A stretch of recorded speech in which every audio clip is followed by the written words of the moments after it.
কখনো কি মনে হয়েছিল থাক আমি পারবো না? হ্যাঁ, মনে হয়েছিল একটা সময় যখন আমরা ক্লাসরুমের শুরুর দিকে স্টার্ট করি 23-এ 23-এর জানুয়ারি মাসে 25 তারিখে আমরা শুরু করছিলাম অনলাইন ব্যাচ দিয়ে। ওখানে ম্যাথমেটিক্স ছিল, কোর্স ফি ছিল 100 টাকা। অ্যান্ড আমাদের যারা পেইড স্টুডেন্ট ছিল তারা মোটামুটি সবাই টাকা দিয়ে দিছে। এখন আমাদের তো ক্লাস তো দিতে হবে। তা আমি যাদের সাথে ক্লাসের জন্য ডিল করছি তারা দেখা যায় তো এই সমস্যা ওই সমস্যার কারণে আসতো না। তো এইরকম হইতে হইতে একটা সময় মনে হলো যে মানে আমি এত টেনশনে, আমি তো ভাবতেছি যে আমি তো টাকা নিয়ে নিছি, স্টুডেন্টদেরকে তো ক্লাস দিতে হবে। তারপরে ওরা আসলে এরকম চিন্তায় ডিপ্রেশনে আমি ভাবছি যে মেবি হবে না।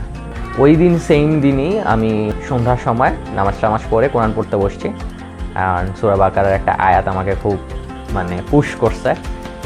ওইটা ছিল যে এরকম যে আল্লাহ কারো উপরে, তার বান্দার উপরে এমন কোনো কাজ চাপায় না যেটা বহন করার ক্ষমতা তার নাই।